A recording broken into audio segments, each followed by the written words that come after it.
Hello again. We'll now continue with the Tonny Brink, who's CTO at the Nordic Folkecenter for Renewable Energy and site manager for Danish Test and Resource Center for Small Wind Turbines. And Tonny, I will give the word to you now. Thank you, Morten. So, good afternoon, everybody. So, can you see the slides?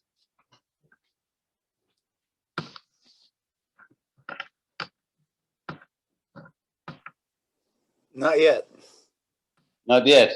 Right, here they come. Good, perfect. So, ready, Daniel? Yeah, just go to the, just go to the first page. Yeah, and welcome. I'll just give you a short brush up on who we are and what we do.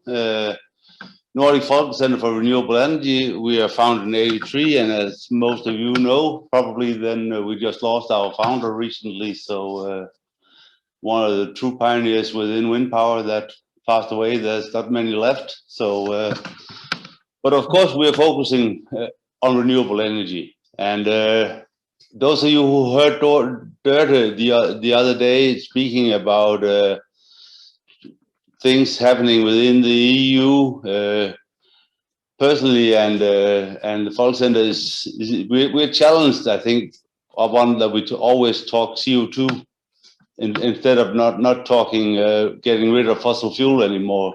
And that, of course, leaves a lot of space for nuclear. They have been smart in changing the agenda into talking CO2, I think, but we'll find a way to deal with that and continue to be strong on wind power. But otherwise, Folkecenter is working a lot with especially small and medium-sized enterprises and try to help them to get to know the international network, and that's also why we host these seminars here. The primary goal of these seminars is to get our small SMEs out into the international work. Then, of course, we have normally a lot of visitors. This year we've been challenged a lot with the COVID, so we haven't had any visitors, and it's an odd year in any way. We haven't been traveling and meeting our international contacts. We haven't had any students. Next slide, Daniel. Here you can see where we normally have students from more or less all over the world, which makes us an international attractive. We try to attract international students in doing internship, and due to that, Denmark is so popular for a lot of students which are interested in wind. Then we also show up on the same radar as DTU, and if they can't get in on a study at DTU, then they might do a study with us. So next, we are located here in the northwestern part of Denmark. The two green dots is the southern one is the Folkecenter, the other one is our new test site. So that's the two test sites we're operating, located just between our two national test centers for big offshore wind. So it's a good resource, wind resource, as we talked about the other day. That the better wind resource you have available, the faster you can perform a test, a duration test on a small wind turbine. But otherwise, we talked about before with Dasha from Cambridge that we try to attract universities also to do some revolutionary development work together with universities, and therefore we of course we work together with all the Danish universities, but of course priority Aalborg University, which is in the same region as us, who are located in Aalborg, but have departments in Esbjerg and Copenhagen as well. So Yeah, next.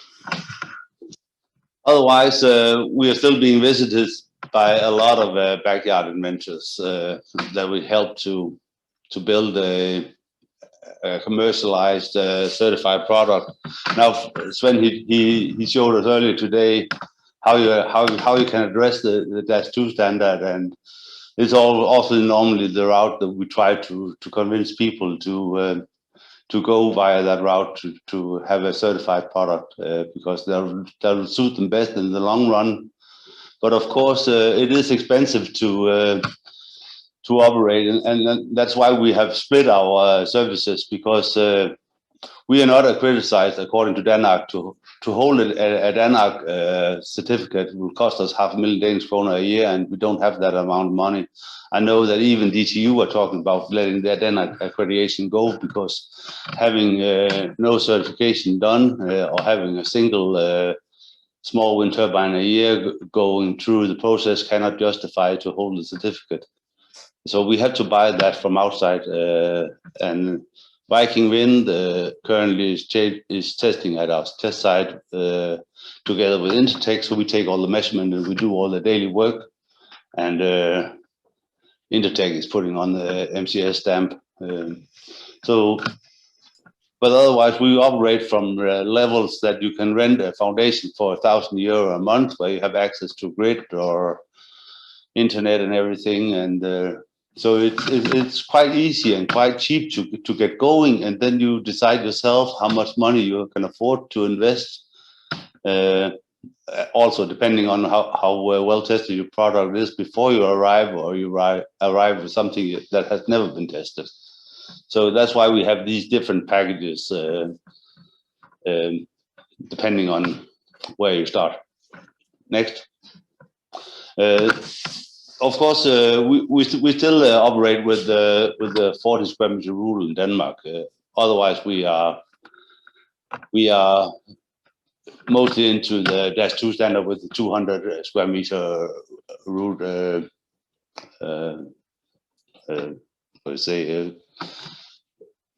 That defines small wind. Then on our governmental level, we fight a lot with this here 0.6, where we have that we should be near existing buildings, which we all know gives a lot of turbulence to small wind turbines. They're already in a harsh and turbulent environment, and we're talking about changing the turbulence intensity from 18 to 40, or what should it be?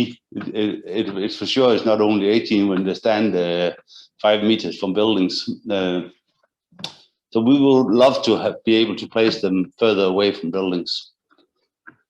Yes, but what we struggle with right now is that it's incredible the level of protectionism we see within the wind industry in Denmark. We have old turbine owners that have more or less, you can say, historical turbines that they have kept running and kept well maintained, and they are fully operating, but due to that, there's only 1 or 2 models running.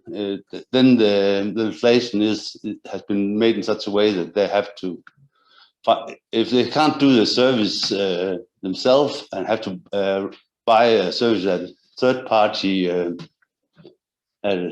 service company, then this service company has to be certified to do maintenance on this particular turbine. And a lot of these service companies, they don't want to take in a one case turbine or two turbines in that line. So they refuse to take on a service contract with the owner, and that actually means that the owner, if he can't perform the service himself, he has to take the turbine down, and then they call us frustrated what to do, and yeah, but it's a little bit sad that it has been so restrictive and so protective in my objectives, big wind. But that's a bad side of standardization, you can say. Next.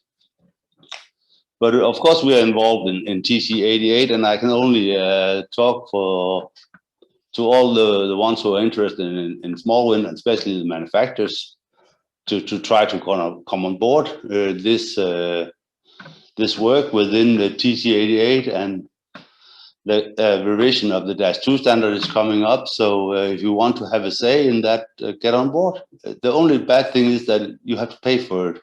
We are blessed being an NGO, so we can get on for free. So if you have a way to get in on a free ride or be invited by somebody that could give you a free ride, then try to examine if it's possible. But I can only recommend to do some work. And also here you see all the new coming up with IEC-RE with the certification and the conformity standard. Those standards being transformed from the IEC to the IEC-RE.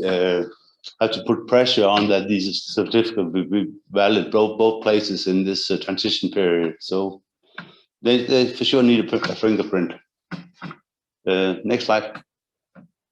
Otherwise, our daily life is that we love small wind, and all the people coming in the house is trying to get on board small wind. And the good thing is that there's a lot of people that still has a lot of money to buy for, and especially this latest issue with the negative interest rates, that invites a lot of people, because if there's something people don't want, then it's to pay negative interest rate.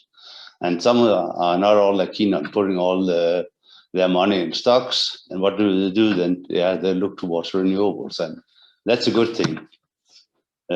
Next. And besides that, we still work with a lot of different applications on how to use energy behind the meter, and in any way to charge electric vehicles from wind or from solar, or for heating water behind the meter from solar and from wind. Next. Market-wise, there's still no market, only one or two people. So just take the next slide. I didn't even bother to update the scheme, because nothing is happening. One turbine a year. So the manufacturers, they live of maintenance these years. Otherwise, here at the end of the slide, you have my contacts, and if you have some interesting projects, please let us know, because and especially when small wind is so idling or laying low, then we're very much interested in getting on board your university projects, because these scaling up projects are really suitable for small wind, and it's a lot cheaper to operate on small wind installation, even that the invention is going to be carried out on towards big wind. So Daniel, will you take your part of the turn? Then we'll gather the questions.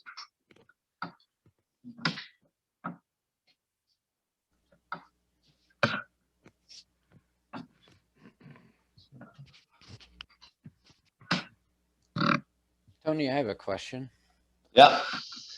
So, of course, in the U.S., we have a new president and a new focus on real action for climate change. Lots of exciting policies have been proposed, and that sort of led the board of directors of our trade association, DWEA, to do some strategic planning and to put together a blueprint and a goal. And we set a goal of 35 gigawatts by 2035, because the national goal is a clean grid by 2035. It's very ambitious, would require about a 50% per year growth rate, year over year. And as part of that process, we, in writing up our white paper, we suggested 10 policies that would have a large effect, and we listed them in the order of priority. And they cover everything from subsidies to utility interconnection to local to permitting issues, problems with utility, anti-competitive behavior, and that sort of thing. So two things. We would be happy to provide that to anyone who would like to see some ideas on what could be proposed for policies in your country. And then a question is there enough interest in tackling climate change in Denmark that the politicians would be receptive to reviewing some of the policies that they have with the eye of providing, nurturing your local industry and building up your distributed wind industry with policies that they don't currently have? Is that worth the effort? Is that an opportunity in Denmark? It's always an opportunity to look at it, and I think I'll be glad to see it and have a closer look at it. The challenge in a country like Denmark is that we both have Siemens investors located, so most of our politicians are only looking in that direction. And whenever the speech comes on employment within the wind industry, they should just rattle a little bit with the sable, these companies, and then the politicians all line up and try to please them.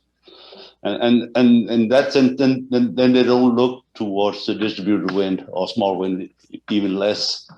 Our biggest challenge is that this noise regulation, whenever you want to put up a wind turbine, that a small wind turbine, even if it's a heating unit for a house in a rural area, is categorized as a wind turbine, and that why it has to be taken into consideration in the general sound level of the new wind park.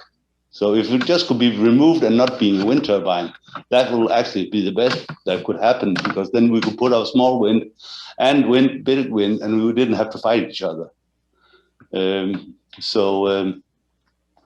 Yeah. So we face the same problem. The large wind industry is so much bigger here in the U.S., and those companies are much more politically active and able to make much stronger political contributions. But we have focused on the potential, and we have some studies, and you know, it's a sort of thing that can be done with a spreadsheet, as well as more sophisticated modeling, and that's our narrative, our pitch to the politicians is that we have a potential to create a new industry, create lots of jobs while addressing the climate change issue. So, you know, I'm trying to get everyone to work more on policies, because you're absolutely right. The policies are what dictate the market size. So yeah, exactly. I'm a broken record on that. Yeah, topic. I fully agree, and because it has such a great impact. Well, if you'll anybody who's interested in the DeWia white paper, just send me an email. It's easy, mberge@berge.com. Thank you, Mike. Are you ready, Daniel? Or any more questions? So, no, we'll just. And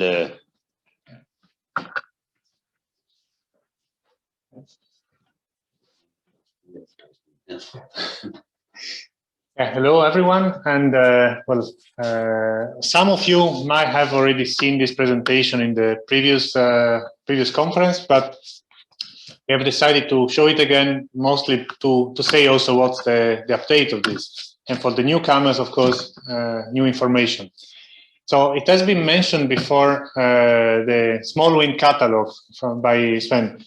And that's something that we have been making in the past years. And it was a collection of articles and models, so that we could kind of give an overview of the small wind market all over the world.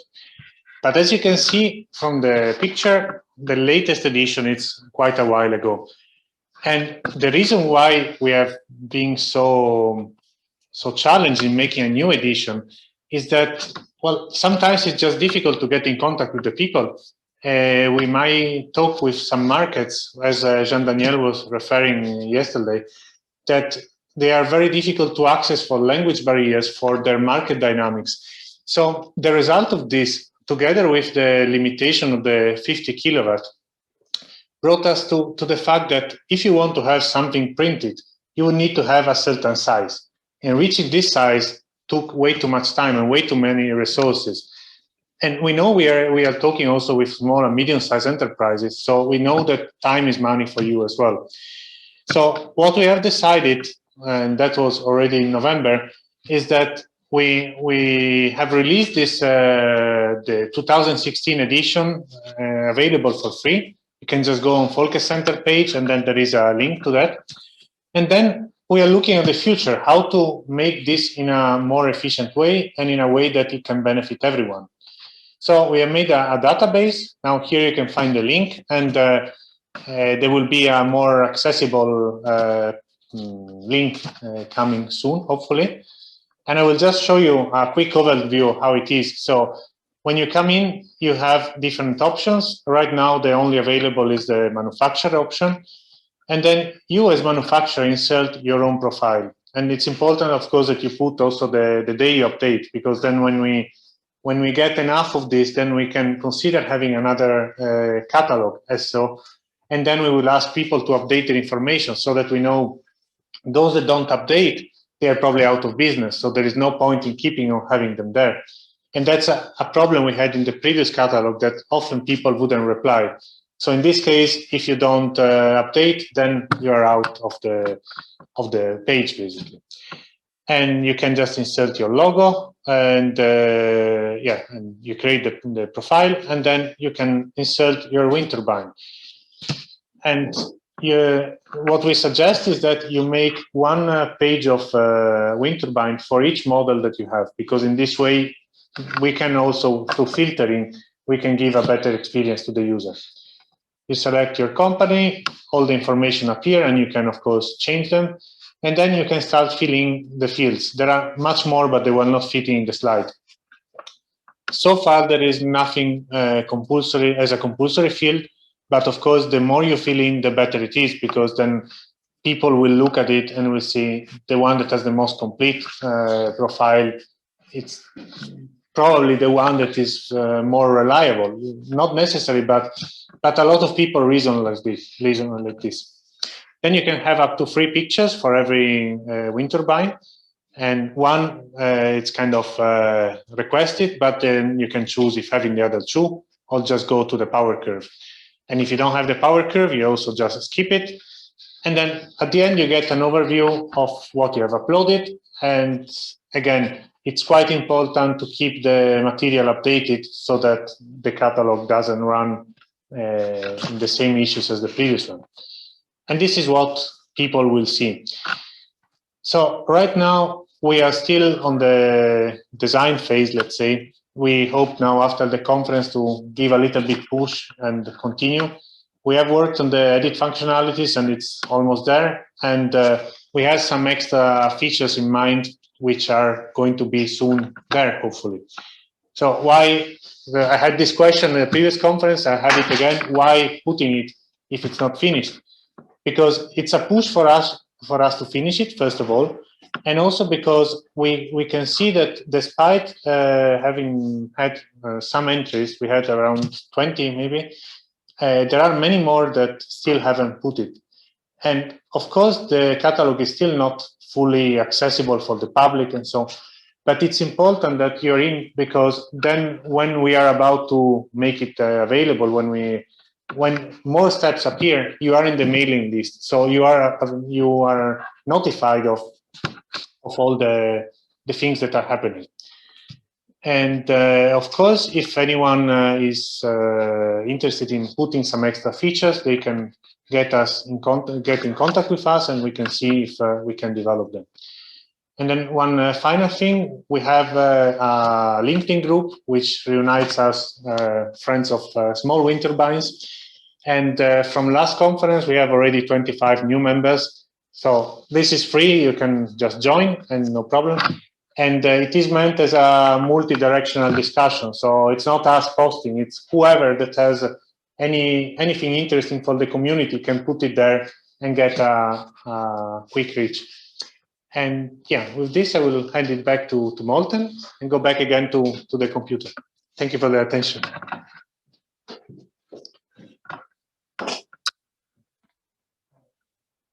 Thank you very much, Daniel. And I would like to know if there are any questions or comments to Tonny.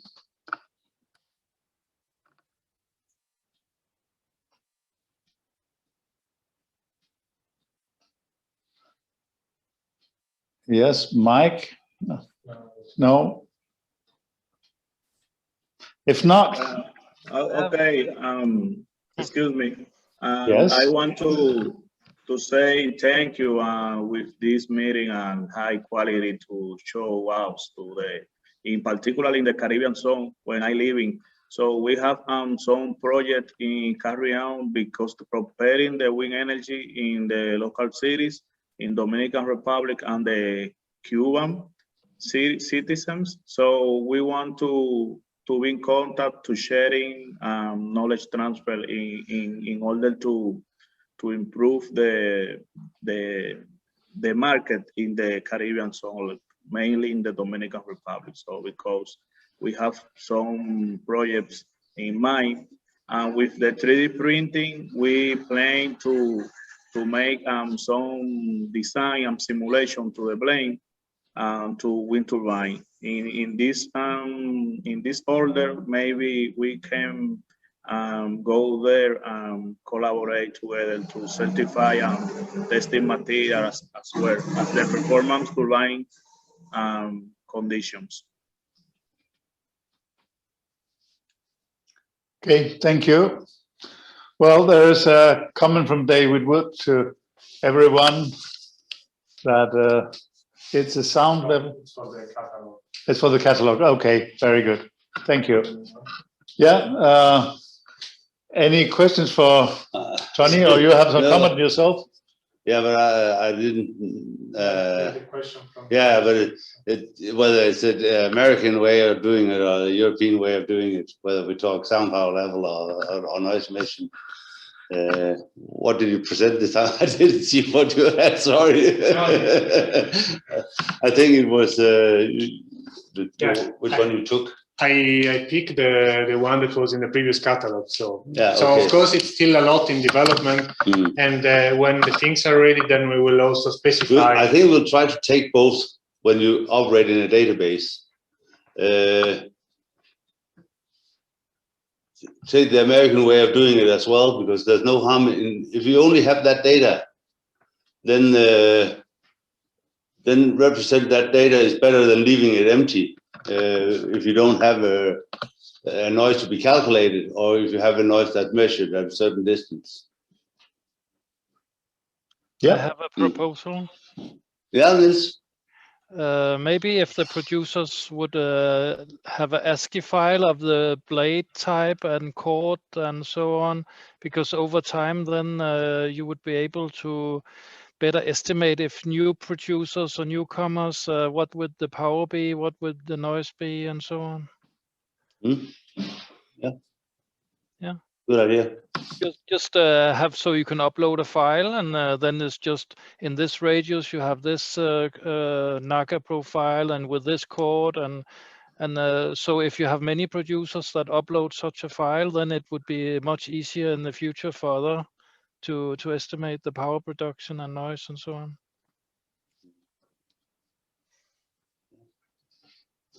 Yeah. Just but also as the previous comment from especially from Caribbean and from South America, it's very pleasant to see that so many from this part of the world have come on board this fifth seminar here. Yeah. And also, as you noticed, the two speakers we have from Aalborg University, when they play with data on a 10 kilowatt turbine, of course they get the data for a small wind here from the test site. And if any of you should need any kind of production data from a 10 kilowatt turbine or some common household turbines, then please let us know and we can go into a dialogue on what's available. Yeah. On PV and wind or whatever, wind data in general, all the universities, sometimes they're lacking tasks for students. So just to have data from two weather masts, having the students to calculate the travel time of the wind and things like that, it's sufficient for young engineers to start playing with wind data and to predict what wind is hitting the turbine. Have you any measured data on the proven 3 kilowatt you had been No, running? unfortunately, our old proven stands in an area where we have no wind measurement. So they are so far from what the wind speed we measure is so far from the wind the proven is seeing. And it's also operating autonomous. It runs in the battery system. So we don't even measure the power output on it. Okay. Jean-Daniel, you have do you have a comment? But we can also go, now we're wrapping up, maybe we should take. I think we maybe should wrap up afterward. We have David Wood would have a presentation now, and then we can wrap up afterward. Will that be all right? I hope so. So we'll do. Then we keep the time. Yeah.